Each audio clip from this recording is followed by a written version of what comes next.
இந்த வீடியோவில் என்ன பார்க்க போகிறோம்னு பார்த்தீங்கன்னா, இப்போ நம்ம ஃபார் எக்ஸாம்பிளுக்கு இப்போ நம்ம டிஎம்பி ஸ்டேட் பேங்க்கில் நம்ம காசு எடுக்கிறோம் அப்படின்னா நம்மளுக்கு என்ன ஆகும்னா ஒரு 6 டிஜிட்டில் சென்டர் ஐடி போட்டு நமக்கு மெசேஜ் வரும். அது அவங்களோட ஓன் பிராண்டு.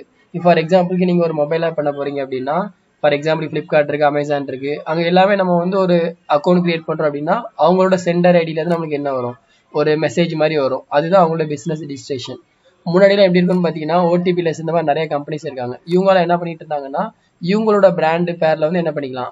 இப்போ நீங்கள் ஒரு பிஸ்னஸ் வச்சுருக்கீங்க, அந்த பிஸ்னஸ்க்கு வந்து நீங்கள் வந்து சென்டர் ஐடி எடுக்கலை அப்படின்னா ஓடிபிலெஸ் என்ன பண்ணுவாங்கன்னு பார்த்தீங்கன்னா அவங்களோட பேரில் வந்து கொடுத்துட்டு இருந்தாங்க. பட் இப்போ வந்து அதே ரெஸ்ட்ரிக்ட் பண்ணிட்டாங்க.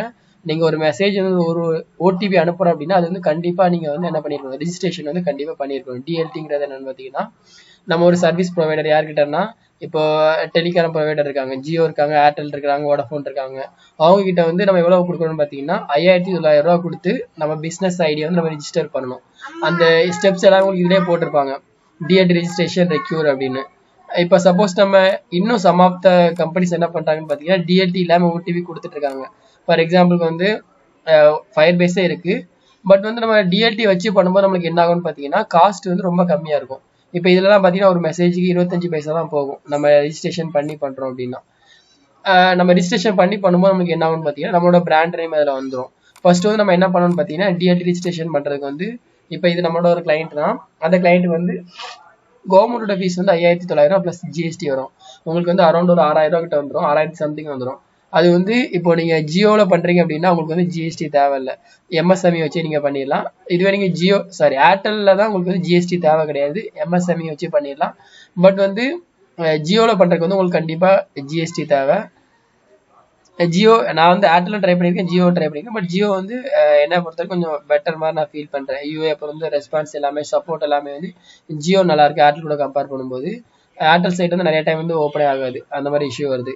ஸோ இதுக்கப்புறம் பார்த்தீங்கன்னா நம்ம டிஎல் ரெஜிஸ்ட்ரேஷன் முடிஞ்சதுக்கப்புறம் உங்களுக்கு என்ன பண்ணுவாங்கன்னா ஒரு சென்டர் ஐடி வந்து அப்ரூவ் பண்ணிடுவாங்க.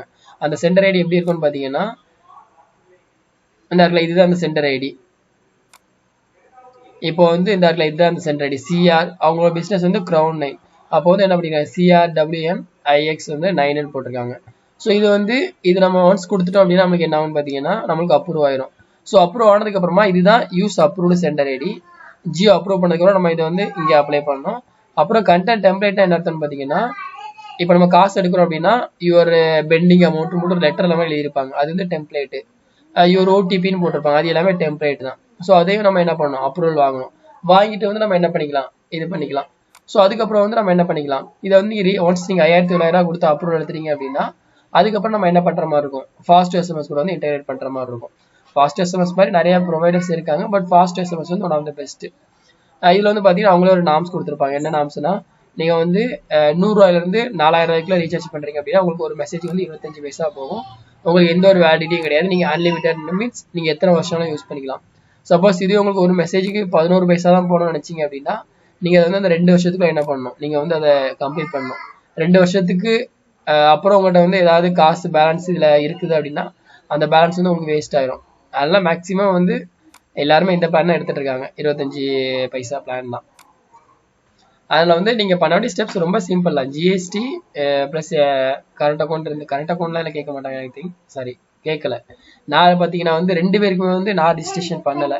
ஜியோக்கு பார்த்தீங்கன்னா கிளைண்ட்டே பண்ணிட்டாங்க, ஏர்டெலும் கிளைண்ட்டே பண்ணிட்டாங்க. அதில் வந்து நான் ஜஸ்ட் ஃபாஸ்ட் எஸ்எம்எஸ் மட்டும் தான் நான் இன்டெகிரேட் பண்ணேன். அதனால் எனக்கு வந்து கரண்ட் அக்கௌண்ட் மேக்ஸிமம் கேட்க வாய்ப்பு இல்லை. Okay fine. இதுதான் வந்து இந்த வீடியோவில் நான் எக்ஸ்பிளைன் பண்ண நினச்சிருந்தேன். சென்டர் ஐடிங்கிறது நான் உங்களுக்கு அந்த தமிழ்லேயே போட்டிருப்பேன். ஸோ அதுதான் வந்து சென்டர் ஐடிங்கிறது. ஐ மீன் இதுதான் சென்டர் ஐடிங்கிறது. ஸோ உங்களுக்கு இதில் வேறு ஏதாவது டவுட் இருக்குன்னா கீழே கமெண்ட் பண்ணுங்கள். And thank you.